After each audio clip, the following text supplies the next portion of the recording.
Hello friends. பைலந்தஸ் நெரூரி அப்படின்னு சொன்ன உடனே என்னமோ ஏதோ நினைக்க வேண்டாங்க. கீழாநெல்லியோட பொட்டானிக்கல் நேம் தான் பைலந்தஸ் நெரூரி. ஸோ கீழாநெல்லி பற்றி நிறைய பேருக்கு தெரிஞ்சிருக்க வாய்ப்பு இருக்குது. இது வெப்பம் அதிகமாக உள்ள இடத்துலலாம் இருக்கும், அதாவது இந்தியா ஃபுல்லும் இருக்குன்னு வைங்களேன்.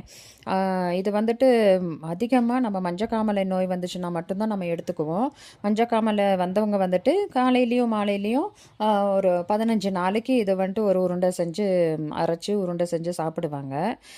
அது மட்டும் இல்லாமல் வயிறு சம்மந்தமான எல்லா நோய்களுக்கும் வயிற்றுப்புண்ணு இன்க்ளூடிங் இதை சாப்பிட்லாம் அப்படின்னு சொல்கிறாங்க.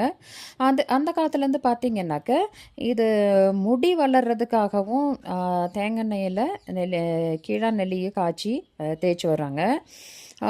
இதை வந்துட்டு பார்க்குறதுக்கு இந்த புளியங்கீரை மாதிரி இருக்குன்னு வைங்களேன். அந்த புளிய மரத்துடைய இலை மாதிரி தெரியும். அதுக்கு அடியில் நெல்லிக்காங்க மாதிரி சின்ன சின்னதாக இருக்கும். இந்த காயும் பூவும் மட்டுமே தனியாக அரைச்சும் சாப்பிட்றாங்க அப்படின்னு சொல்கிறாங்க.